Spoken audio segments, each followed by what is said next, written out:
네, 우리가 나누었던 이 앞의 내용에는 그 잠언이니까 이제 지혜에 대해서 말씀을 나누고 있는데요.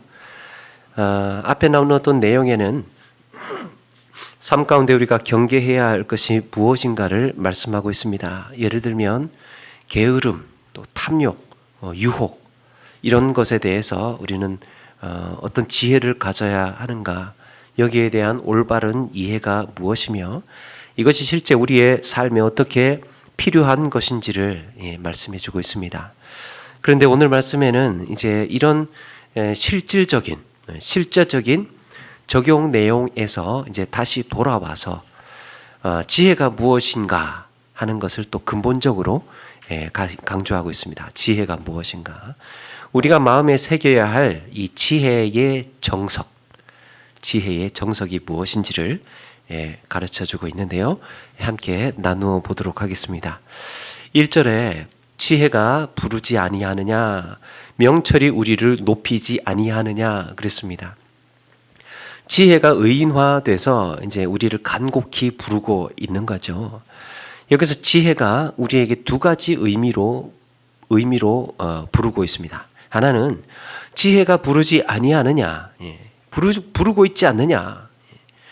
그냥 지혜가 부르고 있다라고 말하지 않고 지혜가 부르고 있지 않느냐라고 이 의문문으로 말하면서 이런 거죠. 지혜가 부르고 있는데 너는 왜 거기서 응하지 않고 있느냐 하면서 다그치고 있습니다. 빨리 지혜에 응답하라는 거죠. 그러니까 단순히 지혜가 부르고 있다라고 말하는 것보다 더 우리를 촉구하고 있습니다. 빨리 지혜에 응답해라. 또 하나의 의미는 명철이 소리를 높이지 아니하느냐. 소리를 이제 또 높이고 있습니다. 명철이 소리를 높이고 있다. 여기서 지혜와 명철, 이거는 특정한 누군가에게만 부르고 있는 게 아니라 이 모든 사람이 들어야 하는 지혜와 명철의 초대라는 것을 말하고 있습니다. 이것은 이후에 나오는 말씀에서도 분명해지는데요. 2절에 보니까 그가 길가의 높은 곳과 내거리에 서며 또 성문 곁과 문 어기와 여러 출입하는 문에서 불러 이르되, 지혜가 이렇게 부르고 있다는 겁니다. 그가 길가의 높은 곳과 내거리에 서며 그가 성문 곁과 문 어기와 여러 출입하는 문에서 소리를 높여 부르고 있습니다. 모든 사람들이 들어야 하는 지혜라는 겁니다. 소리를 높인다. 그러면서 지혜가 이렇게 말한다는 거예요. 4절에 사람들아, 내가 너희를 부르며 내가 인자들의 소리를 높이노라. 지혜가 소리를 높여서 외치고 있는 그곳에는 높은 자나 낮은 자나 유능한 자나 무능한 자나 또 가진 자나 못 가진 자나 의인이나 죄인이나 할 것 없이 다 지나는 곳이죠. 광장, 내거리, 큰 길, 이런 모든 곳에는 이런 사람들이 다 지나는 것입니다. 바로 그런 곳에 지혜는 이 모든 사람을 향해서 외치면서 지혜의 말에 귀 기울일 것을 요청하고 있습니다. 사랑하는 여러분, 지혜의 부름에 늘 예민하게 응답하고 반응하고 나아가시는 저와 여러분 되기를 바랍니다. 그런데 이런 지혜의 부름에 이 모두가 응답하고 들으면 참 좋을 텐데, 오늘 말씀에 이런 지혜의 간곡한 부름을 듣지 못하는 자가 있습니다. 듣지 않는 자가 있습니다. 지혜의 부름에 듣지 않는 자들, 그게 5절인데 어리석은 자들아 너희는 명철할지니라, 미련한 자들아 너희는 마음이 밝을지니라 그랬습니다. 특별히 지혜는 어리석은 자들과 미련한 자들을 꼭 집어서 말합니다. 어리석은 자, 미련한 자들, 너희는 밝을지니라, 너희는 명철할지니라, 너희는 마음이 밝을지니라 그랬습니다. 그렇게 높은 곳에서 또 이곳 저곳에서 지혜가 부르고 있었고, 심지어는 길가에서 내거리에서 성문 곁에서 여러 출입문에서 부르고 있는데 이들을 이들은 왜 듣지 못하고 있는 걸까? 이들은 왜 응답하지 못하고 있는 걸까? 앞에 나오는 내거리에서 광장에서 익숙하지 않습니까? 또 골목 어귀에서 음녀가 부를 때는 잘도 따라가더니 지혜가 부르는 소리는 왜 듣지 않고 응답하지 않을까?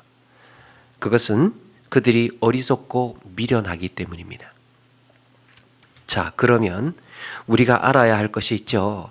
무엇이 어리석고 무엇이 미련한 걸까?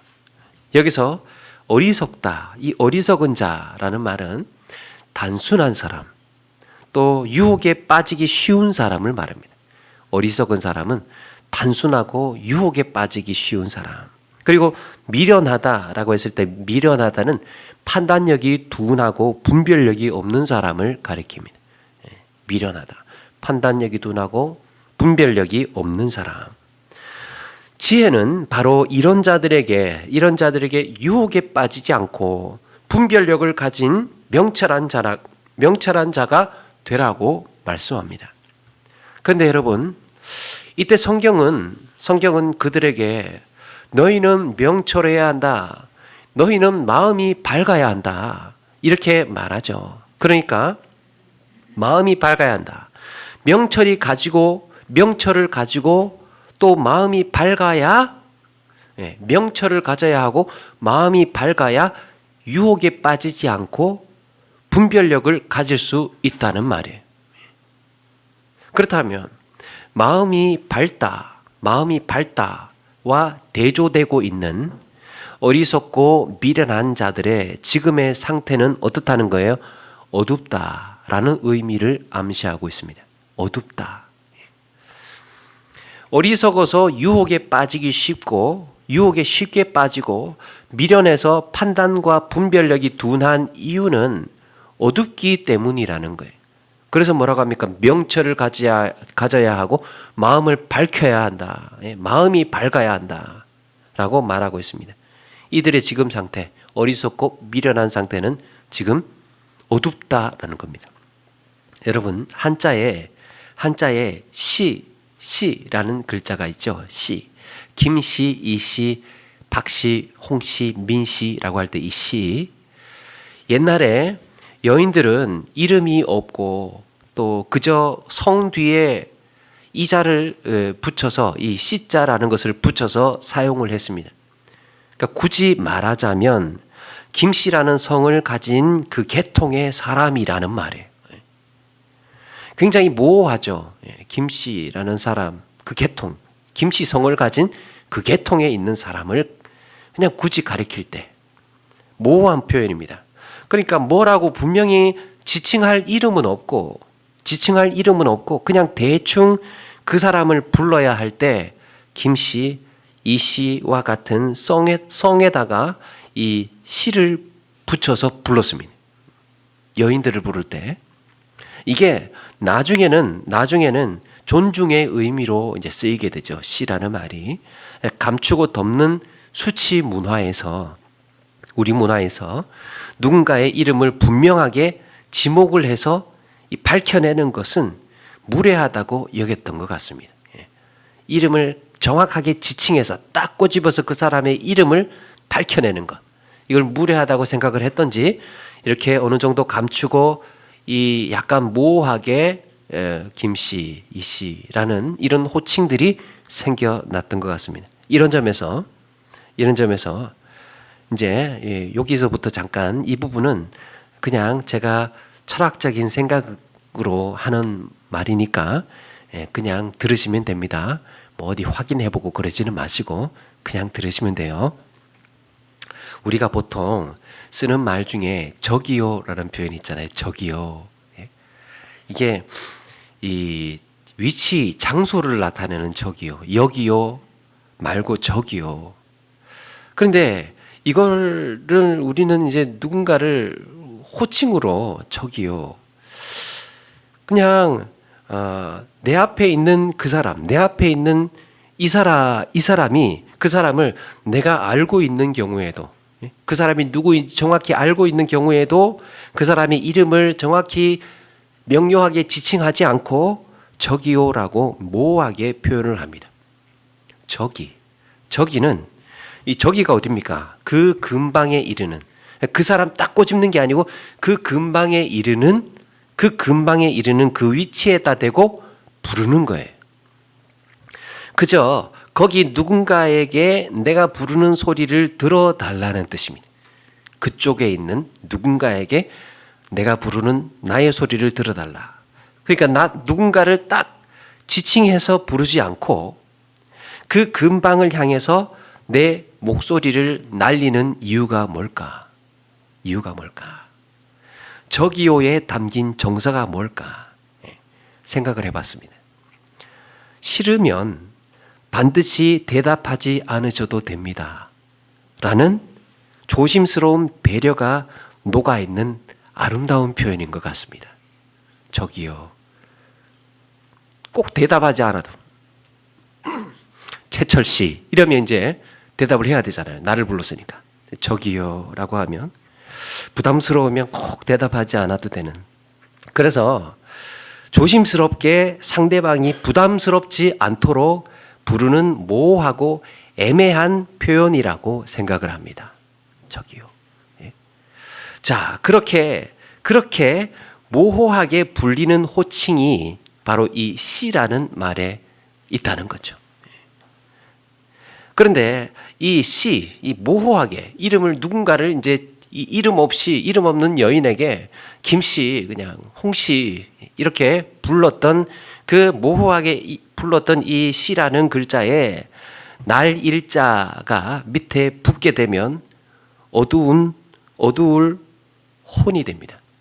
어둡다, 혼. 이 뭔가 모호한 것이 해를 가리고 있으니까 어두운 거예요. 그래서 혼미하다, 또 혼몽하다, 혼몽이라고 할 때, 또 황혼이라고 할 때도 이 어둡다라는 글자를 쓰죠. 지금까지 이 혼미라는 말을 꺼내기 위해서 이 설명을 했습니다. 혼미. 이렇게 혼미한 사람이 오늘 말씀에 어리석고 미련한 자들이에요. 어두운 사람들. 그래서 어리석고 미련한 자들은 뭔가에 가리워져서 어두운 사람이라고 할 수 있습니다. 뭔가에 가리워져서. 그렇다면 왜 어두운 걸까? 무엇으로 가리워져 있길래 이 사람들이 이 혼미한 것일까? 여러분, 잠언의 기본 골자인 지혜는 그 기원이 하나님에게서부터 출발을 하죠.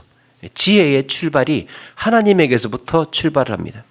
바꾸어 말하면 하나님의 부르심, 진리의 말씀을 알아차리지 못하고 그 지혜의 부름에 응답하지 못할 때 성경에서는 어리석다, 미련하다라고 말합니다. 그런데 세상 사람들을 가만히 보면 단순히 어리석고 미련하다고 하기에는 이 너무 똑똑한 사람들이 많습니다. 세상 사람들은, 안 믿는 사람들 중에는 공부도 많이 하고 또 아는 것도 많고 많은 지식을 가진 사람들이 차고 넘쳐납니다. 이런 사람들을 가리켜서 왜 어리석다, 미련하다, 그리고 어둡다라고 성경은 말하고 있는 걸까? 톨스토이의 인생이란 무엇인가 라는 책에 톨스토이가 세네카의 말을 인용해서 이런 말을 합니다. 다양한 저자의 저술과 온갖 종류의 책을 읽음으로써 우리 머릿속에 혼란과 모호함이 일어나지 않도록 조심하라. 만약 독서를 통해 무엇인가 유익한 것을 끌어내고 싶거든 진정으로 가치 있는 자의 책만을 즐기도록 해야 한다. 책을 무턱대고 많이 읽는 것은 두뇌를 산만하게 만들 뿐이다. 그랬습니다. 책 많이 읽는 게 좋지 않답니다. 이것저것 많은 것을 알고 이것저것 많은 것을 알고 싶은 그 욕심 때문에 오만 가지 책을 다 읽고 수많은 정보를 수집하다 보면 그 속에 정작 내가 정말 알아야 할 한 가지, 그 한 가지가 그 수많은 지식 속에 섞이게 되는 거죠. 나중에는 찾을 수가 없습니다. 그게 혼미해지는 거예요. 어두워지는 겁니다. 요즘 사람들 어떻습니까? 스마트폰을 놓치지를 못합니다. 스마트폰을. 남이 알아야 할 정보를 놓치면 내가 뭔가 뒤처지는 것 같은 이런 불안감 있지 않습니까? 남들 다 아는데 나만 모르는 이런 불안감이 다 휩싸여 있어 계속 스마트폰을 손에 놓치지 않고 계속 만지작거리면서 켰다 껐다 검색하다가 이것저것 막 이렇게 옮겨 다니는 거예요. 그래가지고 나하고는 상관없는 실시간 검색에 매달려가지고 엄청나게 쫓아다닙니다. 불안하니까 실시간 검색어가 나의 인생에 무슨 관련이 있는지는 모르겠지만 하여튼 관심이 많아요. 실시간 검색어. 쉴 새 없이 실시간 뉴스를 검색하다든지 오만 가지 이야기를 쫓아서 찾고 또 그렇게 찾고 쫓아다니다가 정신을 차려보면 페이스북에서 알지도 못하는 사람 쓸데없는 이야기를 읽고 있습니다. 또 어떤 때는 뭐 하나 궁금해서 이제 검색을 했는데 어쩌다 보니까 문득 자기가 G마켓 들어가서 두부를 고르고 있는 자기를 발견합니다. 원래는 그러려고 그런 게 아닌데, 원래는 그거 찾으려고 그런 게 아닌데 나중에는 두부 고르고 있다는 거예요. 인생의 교과서 태계라는 책에 이 태계 선생님이 소년 임금 손조에게 이런 말을 했습니다. 공자는 배우기만 하고 생각하지 않으면 흐리멍텅하고 생각하기만 하고 배우지 않으면 위태롭사옵나이다. 그랬습니다.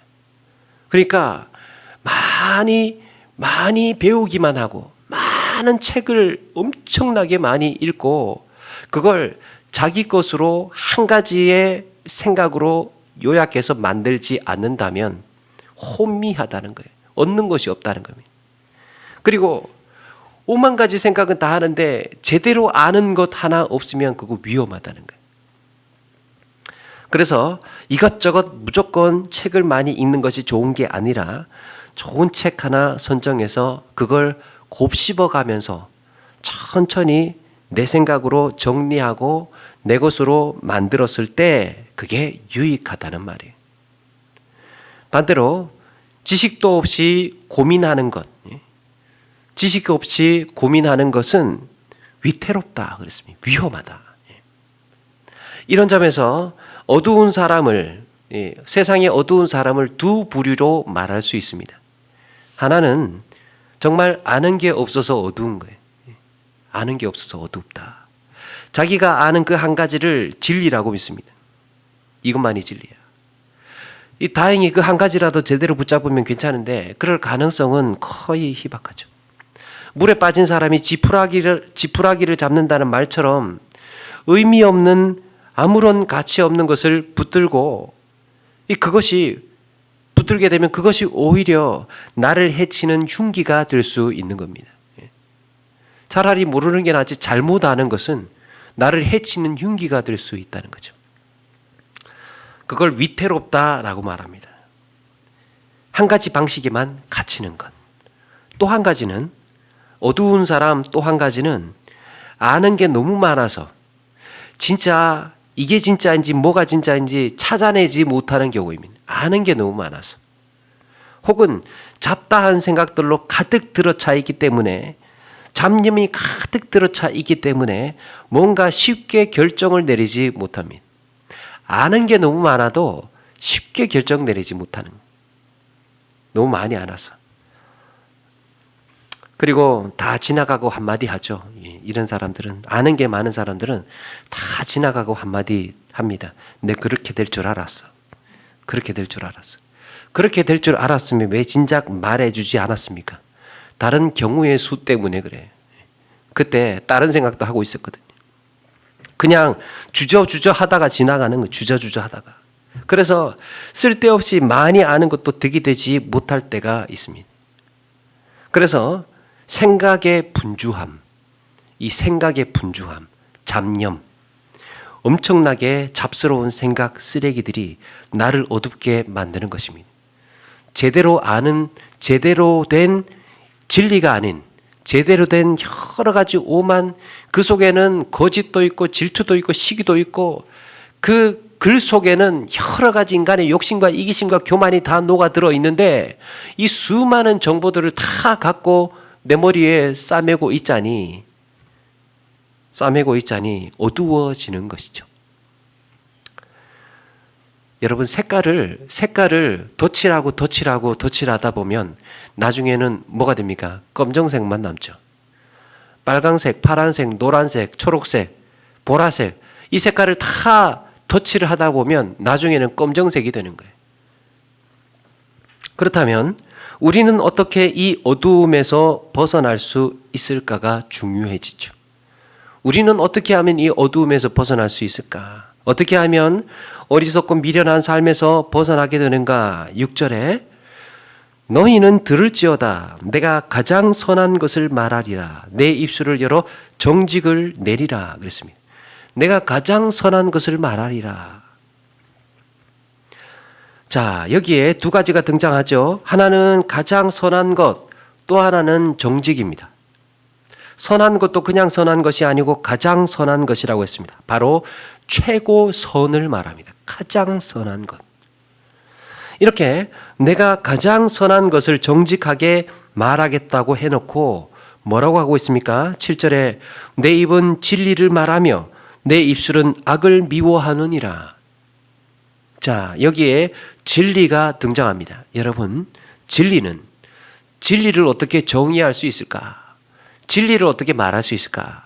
진리는 시간과 공간의 제약을 받지 않고 언제나 어디서나 참되고 옳은 것을 진리라고 할 수 있습니다. 시간과 공간의 제약을 받지 않고 언제나 어디서나 참되고 옳은 것을 진리라고 말할 수 있습니다.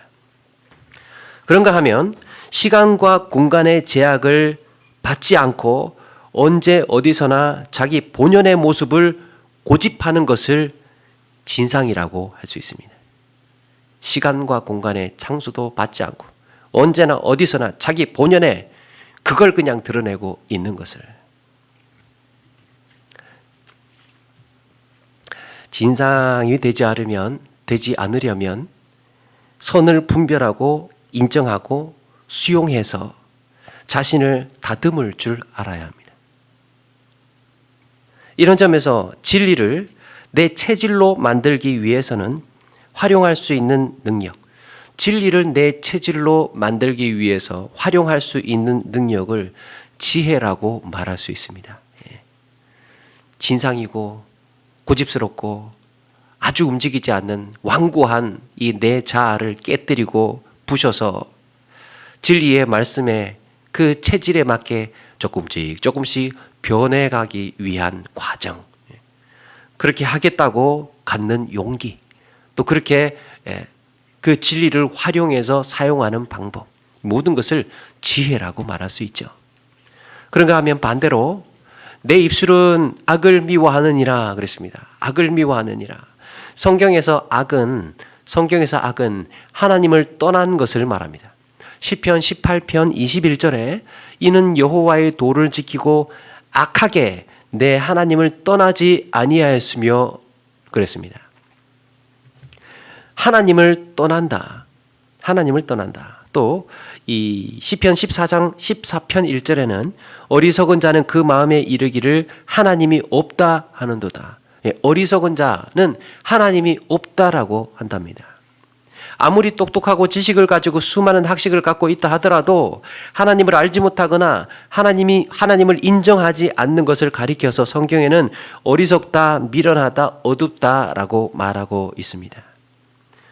하비콘이라는 신학자는 영원한 말씀과 변천하는 세계라는 책을 썼습니다. 영원한 말씀과 변천하는 세계. 세상은 단 한순간도 여러분 멈춰선 적이 없어요. 세상은 계속해서 움직이고 변화하고 흘러갑니다. 끊임없이 변화하는 것이 세상이에요. 여러분, 심지어 나조차도 변화합니다. 나도 달라져요. 그런데 세상을 지으신 하나님, 알파와 오메가요, 처음과 나중이신 하나님은 영원히 변치 않으시는 줄로 믿습니다. 바로 이렇게 언제 어디서나 시간과 때와 장소를 가리지 않고 항상 옳은 존재가 있다는 것을 아는 것이 밝은 것이죠. 그래서 가장 선한 것, 즉 최고선은 하나님일 수밖에 없는 것입니다. 그런 점에서 진리는 세상이 변해도 변치 않는 하나님의 말씀이에요. 진리는 변하는 세상에서 변치 않는 하나님의 말씀이 진리. 그러므로 그 진리에 근거해서 내가 어떻게 생각하고 그 진리에 근거해서 내가 어떻게 말하고 또 내가 어떻게 행동할지를 아는 것이 밝은 것입니다. 그게 밝은 사람이에요. 하나님의 말씀에 근거해서 나는 어떻게 생각할까 아는 것이에요. 나는 어떻게 말할까 또 어떻게 행동할까 아는 것이 밝은 것입니다. 우리가 잘 아는 요한복음 1장 말씀에 이 진리이신 예수님을 가리켜서 빛이라고 했죠.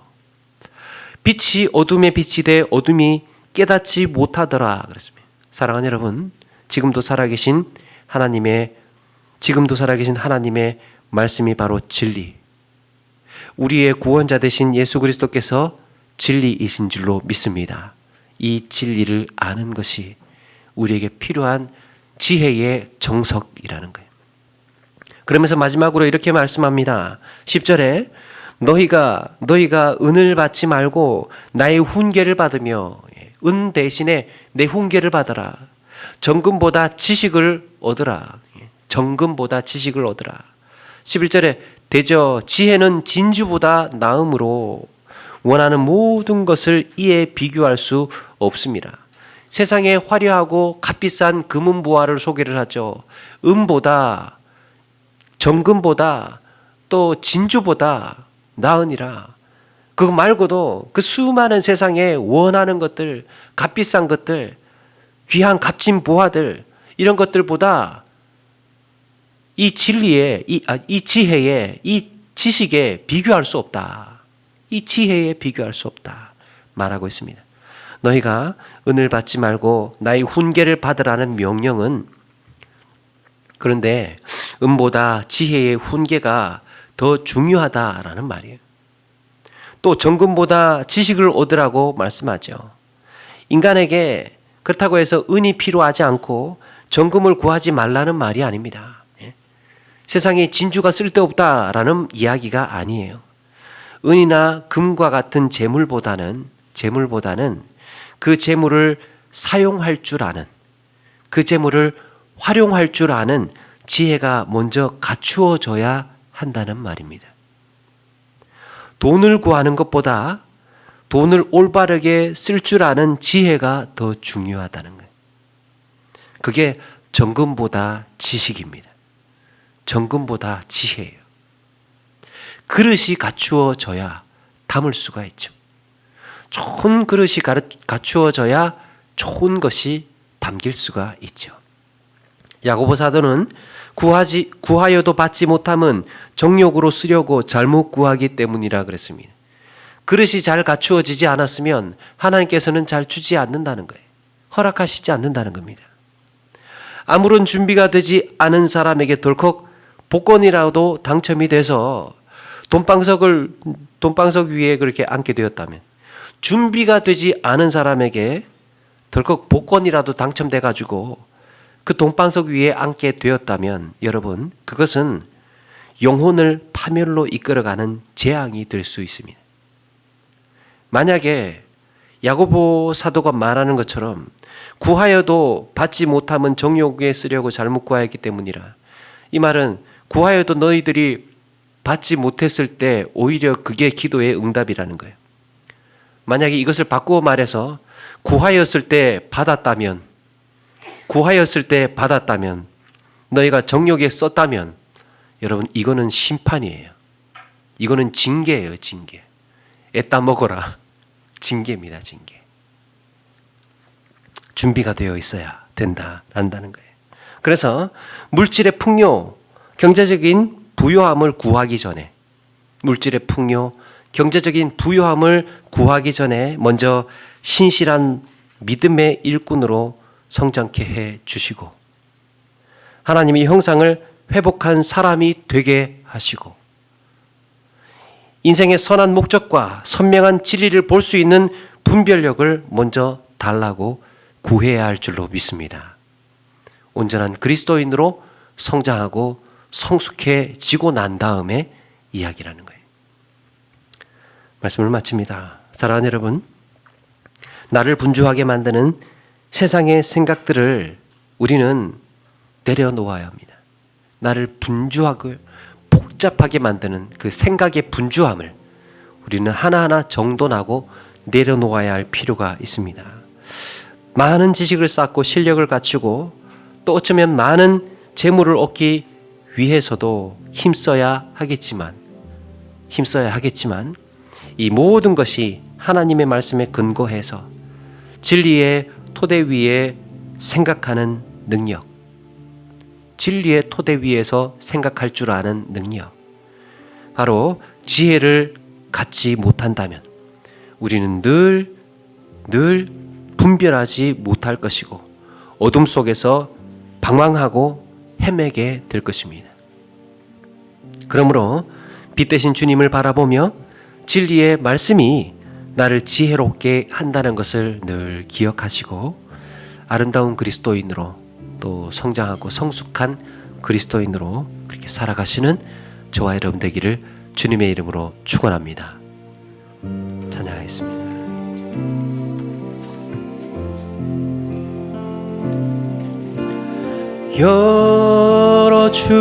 열어주소서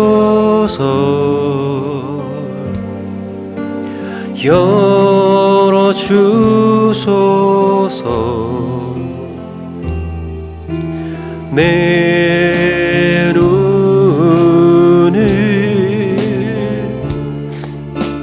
열어주소서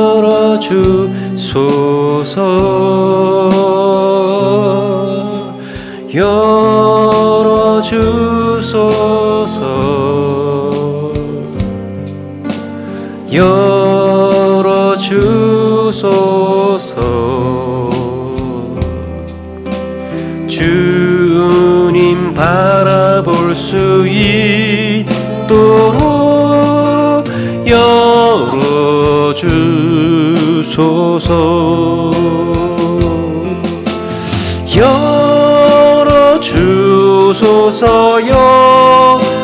열어주소서 내 귀를 열어주소서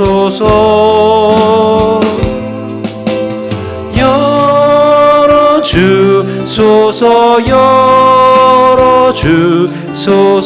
내 귀를 열어주소서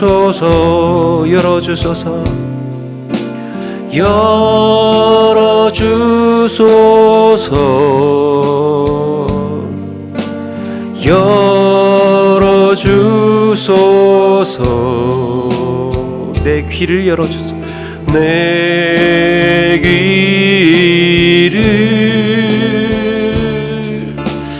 열어주소서